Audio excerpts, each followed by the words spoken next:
decided to take on the taping for tonight's lecture over here. And the interesting thing is, before we began, he marked 2 little tapes here. I'm supposed to stay between this tape here and this tape over here. How many of you have ever seen Dwayne lecture? How many? Yeah. Do you think he would ever stay between the 2 little tapes? I don't think so. So I'm breaking the rules right off the bat. So, tonight's topic, what am I here for? Living a life that matters.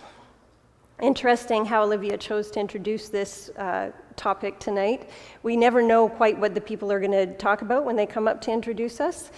And to set this up, I looked up the definition of what matter actually means.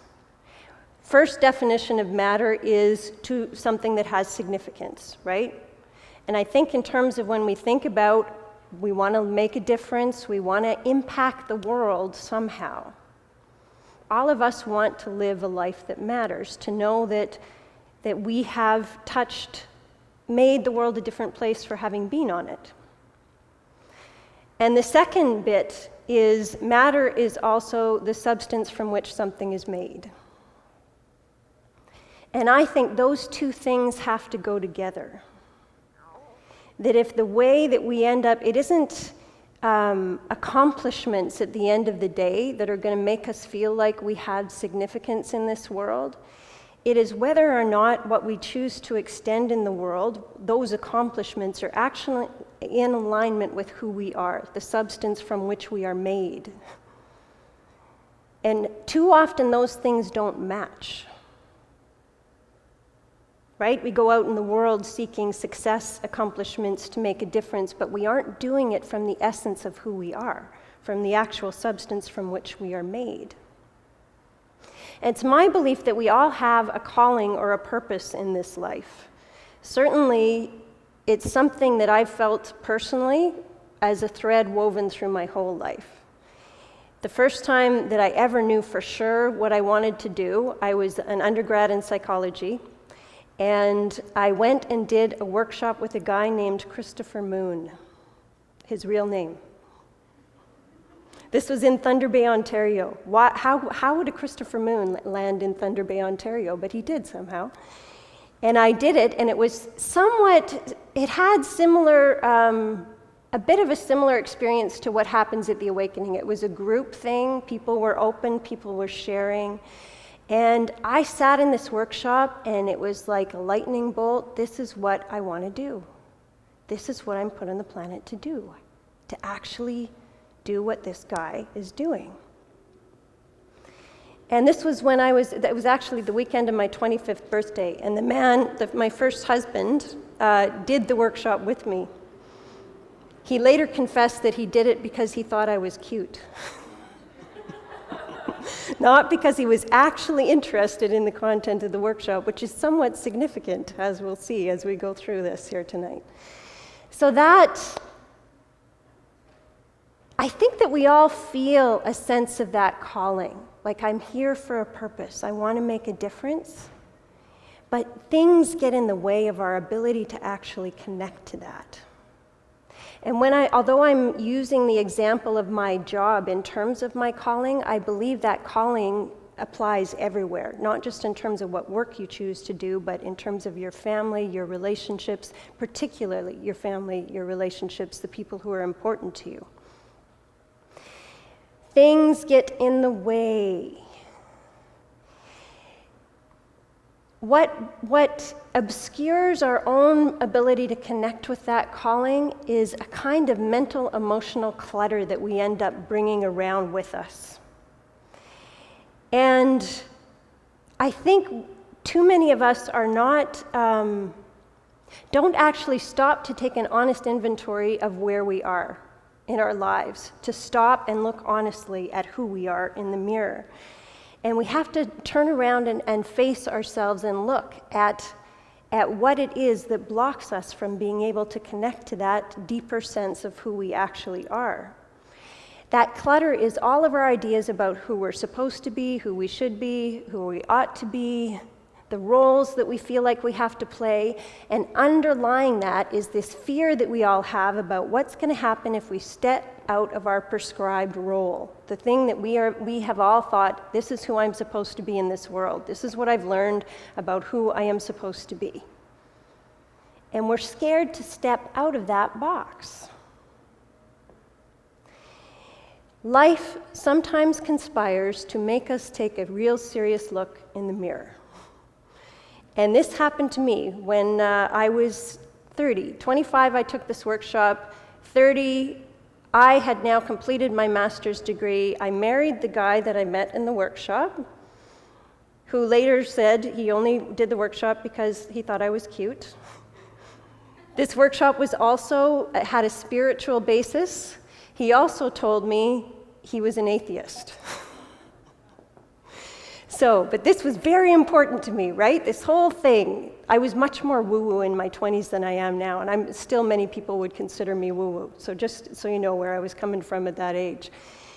This was very important to me. However, how I lived my life was actually the opposite of that. So it was as if I just decided that I'm going to march through the path that is expected of me. I got my master's degree in clinical psychology. I married the guy. He's the son of a Presbyterian minister, and my dad's a Presbyterian minister, so he fit perfectly with my family and my plan. I was expecting my first child. I had it all mapped out. And within that, I also felt tremendously empty. Everything was looking exactly as it was supposed to look. And yet I was not feeling what I imagined I would feel. I was not feeling like I was living a life that mattered. And so right before the birth of my daughter, I said to the universe, I just want that to be a meaningful experience. Oops. It was a very meaningful experience. I will not go through all the details, but bottom line, I ended up going through, I attempted to control the whole process the same way as I had been controlling my life path up to that point. And I ended up going through 54 hours, all told. And because I was firmly in control, every time the doctor would come in and check on me, it would be like, oh, I'm fine. I'm all good. It's okay. I just want to have this child naturally. And so I ended up in big trouble. And my daughter was born. She was born healthy, but it was a big chaotic mess at the very end. And I started to hemorrhage, and there was no blood ready for me because I had been through several shifts of nurses, and somebody forgot to do it. And that, for me, was the moment that finally I let go of control. And I remember turning to my husband at the time, and I said, it's okay. And I didn't mean that I would be okay. I meant that in that moment, when I actually let go of control, all of a sudden I felt it's okay no matter what happens. Like there is an underlying friendliness to this universe, no matter what. And so coming out of that experience, it was kind of like it blew up all my little prescribed shoulds, have to, supposed to be. Because that feeling that I connected to was the thing that my heart was longing for. A sense of connection to something bigger than me. A sense of connection to everything that is living. And it took me a very long time to even try and talk about it. And the one person, unfortunately, I could not talk to about it was my husband, the atheist guy, who said he only did the workshop because he thought I was cute. And in the middle of that whole mess, we moved to Vancouver. I've now got a young child. I met that guy over there. And when we talk about how our relationship began, I will often say, I met Dwayne on the tail end of my marriage. I was on the tail end of my marriage. I was in fact still married when I met Dwayne. And It was probably the most difficult year of my whole life, because there I was trying to make a life work that was the life that was expected of me, and at the same time feeling this pull to the life that I felt was actually in integrity with who I was. And I didn't lie or cheat, but I did fall in love with Dwayne while I was married. I was honest about it. I believe in integrity about it, and it was the hardest bloody year of my life. Accepting and learning to start realizing that who I am has got to be okay as I am, and that whatever comes from being who I am and being honest and being responsible about it has to be the right thing. And I think that disconnect is what gets so many of us into trouble. We end up living the life that we're prescribed instead of one that is true to who we are. It's as if let's say I love jazz music and I'm a radio station, but I'm broadcasting country and western 24/7, right? I'm broadcasting country and western, and then I'm shocked that all the people around me are wearing cowboy boots and seem to have different interests than I do. The task, if you love jazz, is to be a radio station that is broadcasting that all the time, and it's a scary business. We're going to talk about how we actually do that. If I could wave a magic wand, part of me would like to travel back in time 30 years to the person that I was, 20 years, to the person I was at 30, and talk to her about what I've learned. And what I'm talking to you about tonight is what I have learned about that. How do you live a life that matters, that is integrity with who you actually are? And I learned it through the mess, as many of us do. So to describe this path, I am going to use the word grace, because to me that's how I want to live my life as well, to navigate through my relationships, my world, with a sense of grace. And each letter in that word stands for something that we need to anchor into us to be able to understand how to make this trip. The first one is what I think more than anything else obscures our ability to be authentic human beings on this planet. Because in the basement of our psyches, we hold guilt and shame. Here is the deal. When we're young, the very first part of our brains to get wired up is our emotional brain, because it facilitates bonding with our caregivers. And so we're wired for connection before anything else. We are wired to love, we are wired to bond. That comes first. And so whenever anything happens that feels like it disrupts that bond, it is literally terrifying for a child. We're flooded with fear. And we think, oh no, what have I done? What is wrong with me? For me, my big wounding in this area came as a result of my relationship with my dad. He was often traveling when I was young, and when he was home, he would be bringing his work home with him. He was very stressed, and I would be excited to see him after he'd be gone for a week or two, and my mother would meet me at the door and say, "Now is not a good time to bother your father."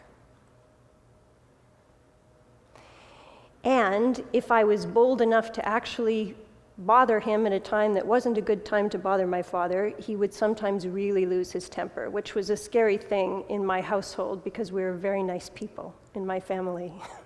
So when he blew up, it was frightening. And as a young girl, in that moment of disconnect from my caregiver, what I made up about myself is, there is something wrong with me. Who I am is not good enough, not important, not lovable. And we all experience these moments of trauma, whether it's through something really obvious like being physically abused or sexually abused, or something more subtle. We all experience that disconnect. and we take on what we call suspicions about ourselves, these beliefs that there's something wrong with me. And those linger at an emotional level in the basement of our psyches. And here's the deal. This past stuff, I don't know how many times I hear as a counselor, how come we have to talk about the past? What's up with the past? How did it really all come back to your childhood crap? Yes. Yes, it really does. I'm sorry. I wish I could give you a different answer. It's the way it is because of the way that our personal developmental process and our family developmental process, they're on collision courses. And so we end up wrestling with these things on an emotional level just because that's how we're wired when we're young, and they resurface again as we get older. So in that moment where we take on these suspicions about ourselves, the next thought is, okay, so who I am is not good enough to be loved. We're in a state of terror. What do I have to do to get the love back? We try behavior A, doesn't work. Behavior B doesn't work. Behavior C, it works. Bingo. So who I really am isn't good enough to be loved. I will become behavior C. And so, oh, did it move? There we go. And so out of reaction to that suspicion that we're holding about ourselves, we develop what I'm calling an ego defense system, right? Who I am is not good enough. In the basement, I am going to become behavior C. And my behavior C is I'm going to become really good at a lot of things. I'm going to become polite. I'm going to become quiet so that I don't disturb my father. And I'm also going to learn how to adapt myself to be what other people expect me to be. I will move the goalposts in relationship to make things work. We learn all of these strategies out of reaction to those early traumas that we experience. And this reactive self is very outwardly focused, right? We can walk into a room and we're reading all the time, like, who do I have to be for you? How am I doing with you? It's like radar buzzing around, reading all the time, all the time. So we have two parts to this reactive ego defense. On one level, we have a mask. Those are all the strategies that we develop that are designed to try and get the love back, to maintain the connection, right? So my being polite, kind, my learning how to move the goalposts, all of these ways that I would hide what I fear I am in order to try and get what I think I need from the world and from the people around me, because I fear that I don't have it now, right? When we make up these suspicions about ourselves, now I'm not good enough, I've got to somehow become good enough. Underneath that, we also have a guard. So the mask's purpose is it's strategizing. We're trying to get what we fear we don't have now inside of ourselves. The guard's purpose is defense, and we defend through aggression and avoidance both. So we are in our relationships, we end up in this crazy, insane dance. We end up with our masks, right, trying to get people to come close. Come here, come here, come here. And especially when somebody becomes important to us, the stakes get really high. That happens especially in romantic relationships, right? Because more than anyone else, that's where we believe the person has the thing that we need. If this person would finally love me, then I could love myself. So we're in this crazy dance. Our mass strategies are come here, come here, come here. Uh-oh, now you're too close. Uh-oh. Now you're going to see who I really am. Oh, crap, go away. Go away, get out of here. Whatever we got to do, we end up in this dance. Come here, go away, come here, go away, come here, go away. The Buddhists liken this reactive, ego-defended mind to a drunk monkey that has been stung by a bee. And I think that's accurate. We end up buzzing around all the time. The irony is that these defenses only end up delivering the very thing that they defend against. There's a yogic saying that says being angry is like taking poison and expecting the other person to die. All of our defenses only end up delivering the very thing that they defend against. They don't actually work. So for example, my defense system, where I'm moving the goalposts all the time to make the relationship work, make the relationship work, make the relationship work, one of the strategies that I learned, then I'm going to end up feeling unimportant because I have taught the people around me not to consider me. They always end up delivering the very experience that they defend against. And I think aggression is kind of obvious, right? When you get pissed off, you end up not liking yourself very much. Might feel really good for a moment where you're, yeah, I really let them have it. Then you turn around and you walk away and it's, oh crap, why did I say that? I think it's trickier because I think more culturally, certainly, avoidance is our number one strategy, actually. We avoid anything that feels uncomfortable. We numb ourselves. Statistically, we are the most obese, in debt, addicted, over-medicated adult population in the history of humankind. We are on a mission to numb ourselves, to avoid anything that feels scary and not comfortable. We also avoid anxiety-triggering situations, right? Oh, I don't want to do that because it feels uncomfortable. I don't want to go to that party because I won't know anybody who's there. And so we end up, that kind of avoidance, we end up leading such restricted little lives, thinking that we're going to feel good inside of that apparently safe box.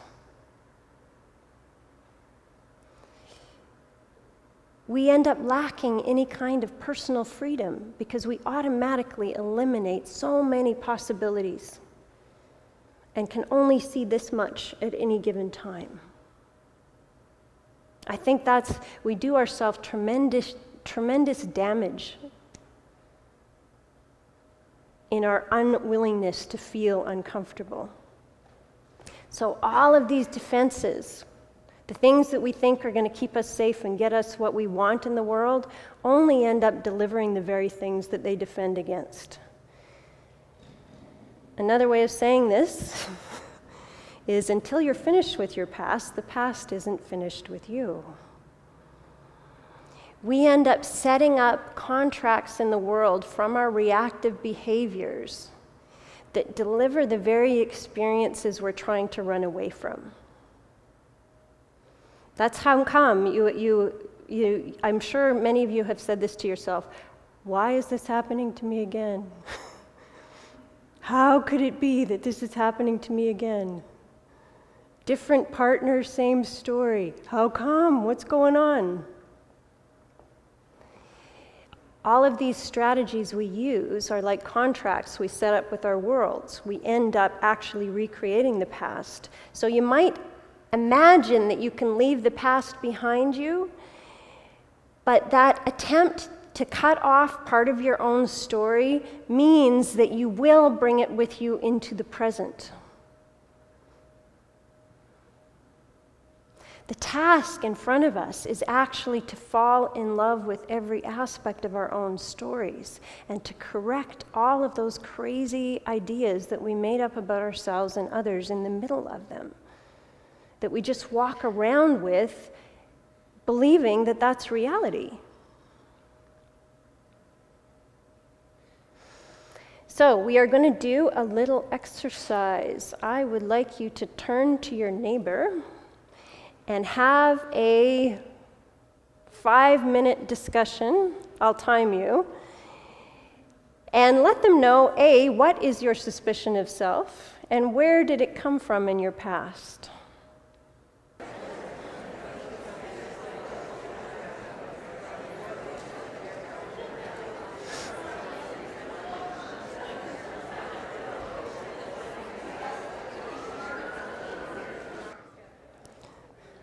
I know, it must feel kind of bizarre, right, to be talking, these are big subjects. Do it in 5 minutes. You have 5 minutes to figure out your whole past. So, a quick review before we move on. What does G stand for? And R? Yes. And those are the bad news words. I think that's appropriate, right? Grr. I have an extremely cheesy sense of humor sometimes. The good news words are the rest. ACE. ACE is our way out of the whole mess. G.R.A.C.E. So, first, way out word is the one that is especially difficult if you're a control freak in recovery like myself. This is acceptance. Accept all of the experiences we have had, including the feelings in them, now and then. Ultimately, our task is to own our story instead of being on this crazy mission to be rewriting it constantly. To actually legitimately own our story, to be able to see the beauty in it, in all of its complex messiness. And too often what we end up doing is arguing with our stories, right? We argue with our life constantly. I shouldn't look like this. I should weigh less. That shouldn't have happened. I shouldn't feel like this.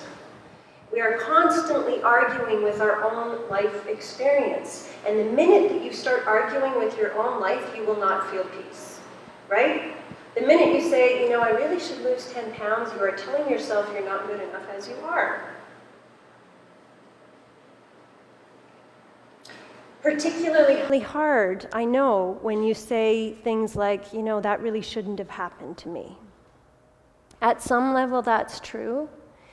And at a deeper level, when you say things like that, we're also holding ourselves hostage to if and when. You know, I will only be okay if and when bad things never happen. The reality of our life experience is that difficult things happen. It's part of the deal. In fact, it's part of what allows us to fully experience the beauty in our stories as well. The hard parts allow us to appreciate the amazing and wonderful parts. So we have to start by letting go of that desire to have anything be more or better than different than it actually is, including ourselves. Again, we have to be where we are before we're going to get to where we want to go.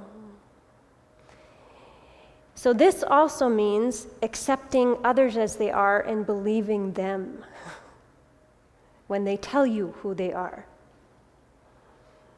I spent 5 years trying to turn my husband, who was my first husband, who was very clear that he was an atheist and only did the workshop because he thought I was cute. I spent 5 years trying to turn him back into that person I thought he was when we were in the workshop, which is an extremely disrespectful thing to do to another human being.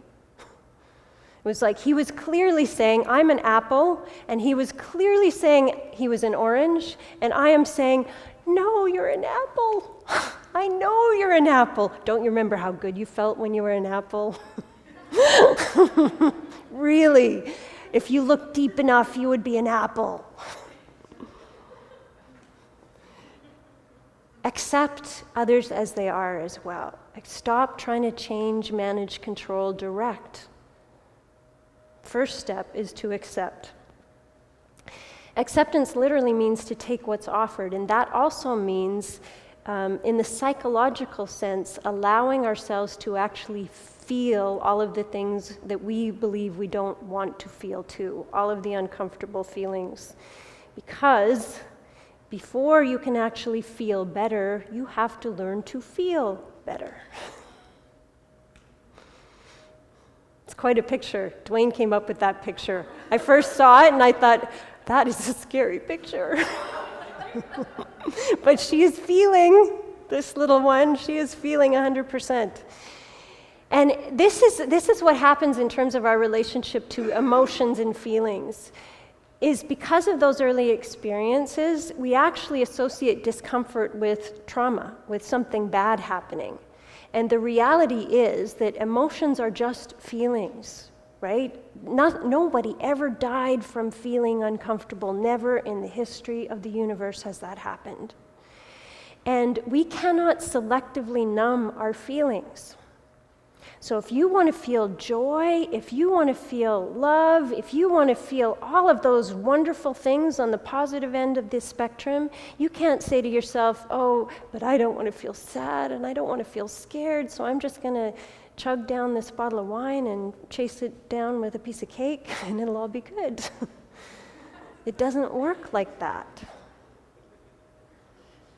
In order to feel, we have to actually expand our capacity to feel all of our feelings, including the uncomfortable ones.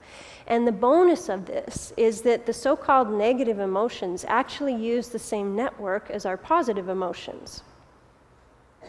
So if you think about somebody who's sobbing and somebody who's laughing hysterically, those two states are only a hair away. The same is true of anger and passion. So the feelings that we want in our lives, we actually have to allow ourselves to open up to the other end of the spectrum so that those negative feelings can transform into the ones that we want on the positive end. And we do this literally. Those suspicions that we're holding about ourselves, the G is guilt and shame specifically because that's an emotional state. When we talk about, I don't think I'm good enough, it comes across like a thought. But it isn't a thought, it's actually a feeling, an emotional experience around what we fear we are at some level. And in order to legitimately turn around how we feel about ourselves, we actually have to do that on an emotional level as well. Otherwise, we end up arguing with our own feelings all the time. Thoughts, feelings, argument. And there's a lot of people walking around in the world who are in a constant battle between their thinking and their feeling, trying to talk themselves out of a particular feeling. If we want to come back together again, we have to start by allowing ourselves to feel all of our feelings. This is another great quote about acceptance from Eckhart Tolle. He says, "Accept, then act. Whatever the present moment contains, accept it as if you had chosen it. Always work with it, not against it. This will miraculously transform your whole life." I love that. Accept it as if you had chosen it. It's a really, really cool concept. And to me, this links back into living a life in integrity with who you are.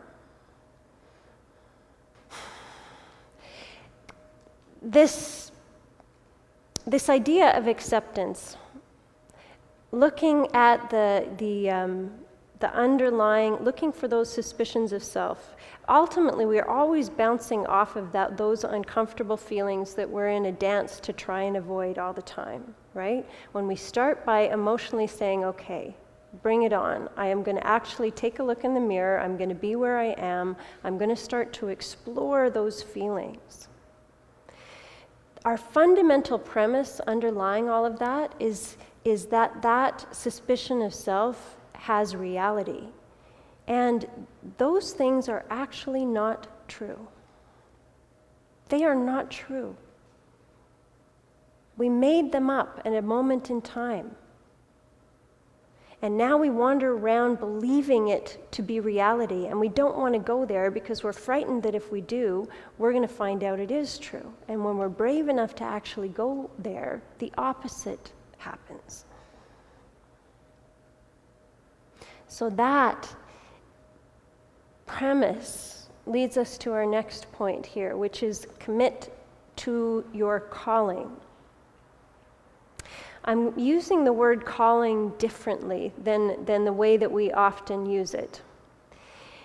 In those places where you have been hurt, where you're holding those suspicions about yourself, We are actually calling for something from the state that we disconnected from when the original thing happened.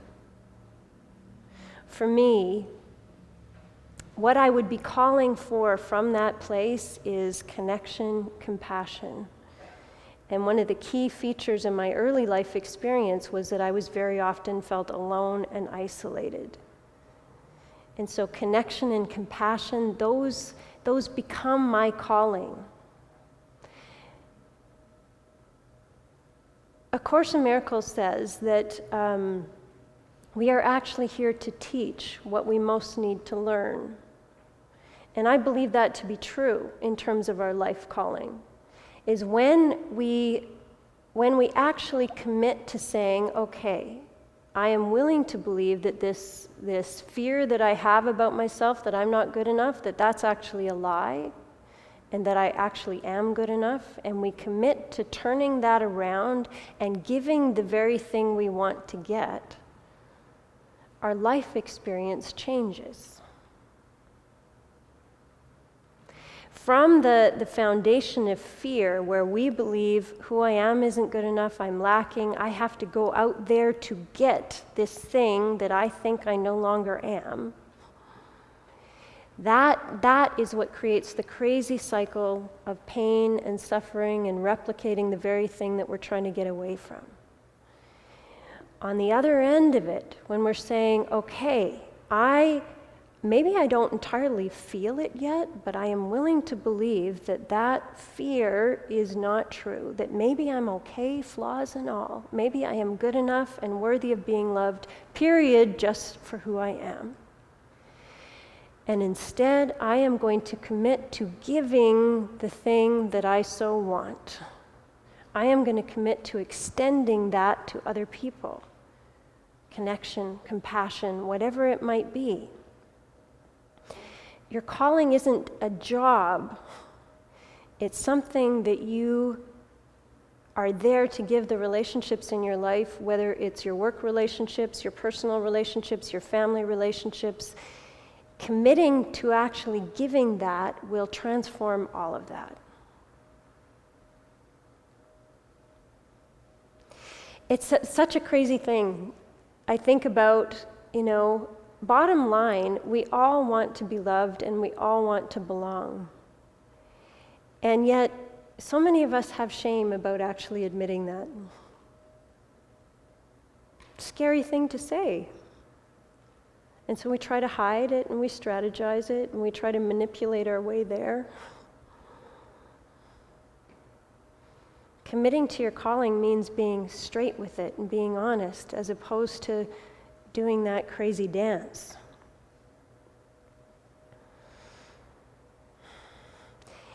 So that becomes like a navigating star. It's kind of like, for those of you who have worked with values that you want to live your life by, it's kind of similar to that, but for me it's more emotionally anchored in giving the actual experience that you want to get. So committing to that is like it creates a context over whatever it is that you're facing in your life that's bigger than the fear-based one that you have been programmed to see in a kind of knee-jerk reactionary way. Right? If I'm committed to being an agent of connection and compassion, what I will see in the middle of a difficult circumstance is going to be different than what I would see if I'm just walking around thinking, oh, I'm not worthy and good enough. And so my response to it is going to be different as well. Dr. Brené Brown, who has done tons of wonderful, beautiful work on shame, calls a certain element of the population the wholehearted. And she says the only difference between the wholehearted and people who believe that they're not worthy is that the wholehearted believe that they are willing to believe that they are worthy, and because they are willing to believe that they are worthy, they also then take a lot more risks with their love. They are a lot more bold, a lot more courageous, but they have the same fears, they have the same life experiences, everything else is the same. The only difference is I'm willing to believe I'm worthy anyway. So when we commit to that, it actually then invites us to take risks with our love. That is what allows us ultimately to step outside of those little prescribed roles and boxes that we want to put ourselves in for our parents' safety. And when you commit to that, your life then organizes itself around that calling in every aspect, because now you're a radio station. If you love jazz, you are actually broadcasting jazz. Right? Your life will organize itself around that. And honestly, whatever happens from you bringing your real, authentic self in a responsible way into your life has got to be the right thing. How can it not be? It has to be the right thing. So we are going to do part 2 of our exercise, and I'm going to have you actually identify for yourself what is your calling? What is the state that you want to extend? And the hint around this is, what is it that you're actually calling for from those tender places in you, from that place that has taken on that suspicion of self? The second question is a trick question. So what are you calling from this tender place from this tender place in you? Next question is the trick one. Is it possible that you already have this? Because the answer is yes. And the final one is, how might you extend that calling to others? So have a discussion about, if I am a radio station that loves jazz, how do I start broadcasting jazz? What is that going to mean? How do I try and extend that calling to others, particularly where it's tough? And again, you have only a short time to do that. So you might want to take notes and think about it when you get home too.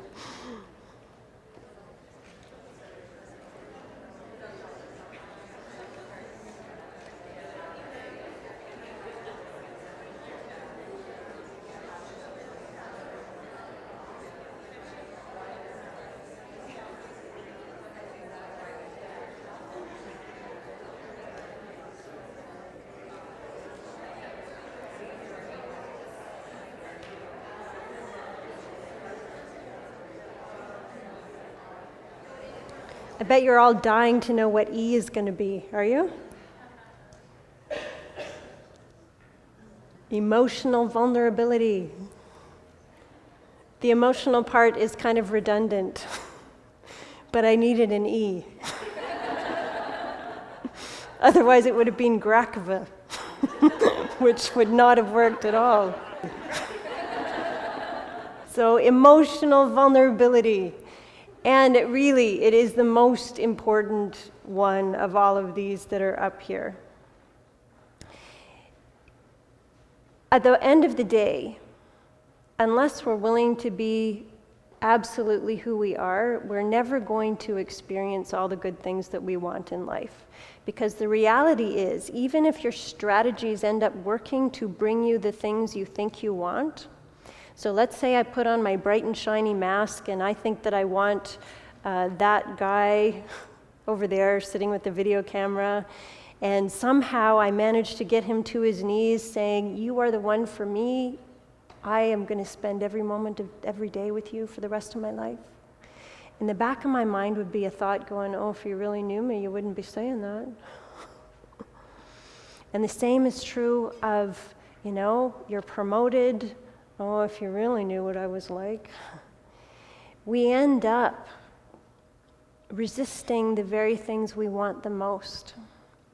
The only way anything good is ever going to get in is if we're brave enough to drop our masks, to drop our strategies, and let ourselves be seen, particularly in the places where we're vulnerable and tender. If you think about the moments that you have been with somebody who is legitimately being vulnerable with you, do you not feel connected? Vulnerability invites connection. And it is that very connection that is the correction for those suspicions that we're holding about ourselves. Because all of those crazy things were made up in a relationship. They were made up in a relationship with an important other. Something happened, we felt disconnected, and the whole crazy cycle began. And so they actually have to be corrected there as well in relationship to another human being. And in fact, it is the very experience of connection that is itself the correction. So when you are brave enough to confess your fears, to take off your mask, get rid of your strategies, and confess your fears in an honest, responsible way, and some other human being looks at you and you can see, by looking into their eyes, that they care about you. They see you as worthy. That experience totally changes your sense of who you are. And that is the hallmark experience of the awakening. If we have a skill as facilitators, the skill is to help people become undefended, to get at what is under their defense. But what happens when people are legitimately vulnerable with each other, we have nothing to do with. We, as human beings, connect with each other on a heart level, we care, and we help correct all of this crazy fear-based thinking. And it becomes a new paradigm.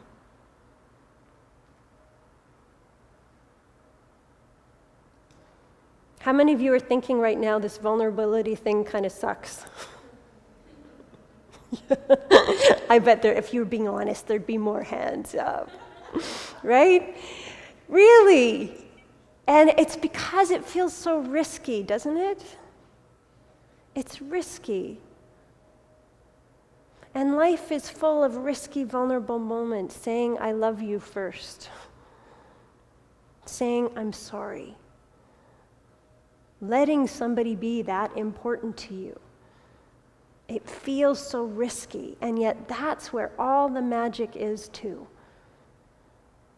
That's where everything that we want is too, is in being willing to take that risk. And vulnerability doesn't work 100% of the time, but it works 90% of the time, and it will always work better than your defense. Guaranteed.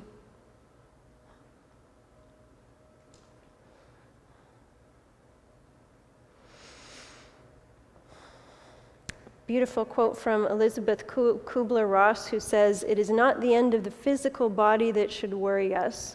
Rather, our concern must be to live while we're alive, to release our inner selves from the spiritual death that comes with living behind a facade designed to conform to external definitions of who and what we are." So we must allow others to see the matter or the substance from which we are made. This brings us full circle in terms of our talk tonight. We had a staff retreat not too long ago, and part of our staff retreat is we have an open mic. And I got up and talked about my relationship with Dwayne in that open mic.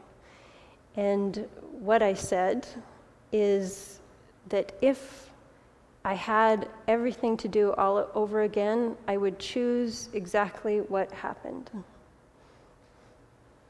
I would actually choose the life that I have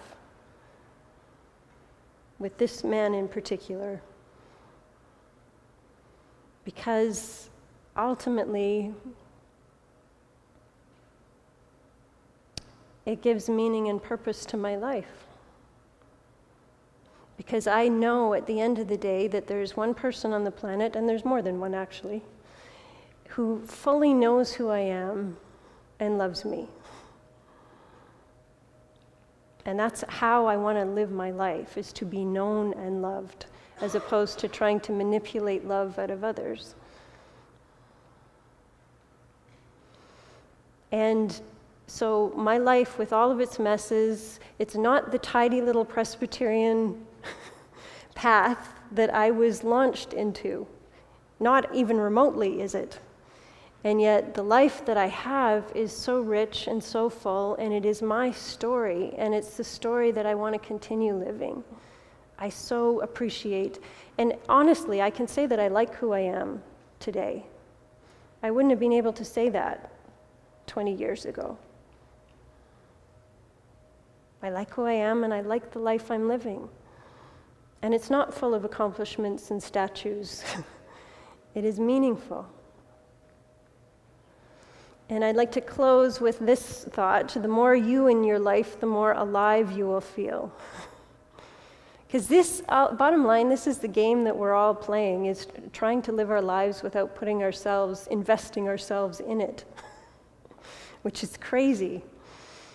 This is the reward for doing all of the things we've been talking about here tonight, for being able to risk, being brave with your love, being courageous, risking being authentic, risking being real. You are the only person who can live your story. You are it. Don't sit on the bleachers watching the game happen. It's your life. And being able to live it requires you showing up in the middle of your life, as you are, flaws and all, so that you can discover that there is actually profound beauty in that apparent imperfection, right? There was never a good story that went, once upon a time they lived happily ever after. The good stuff is between all of that. So, thank you for your time and attention tonight.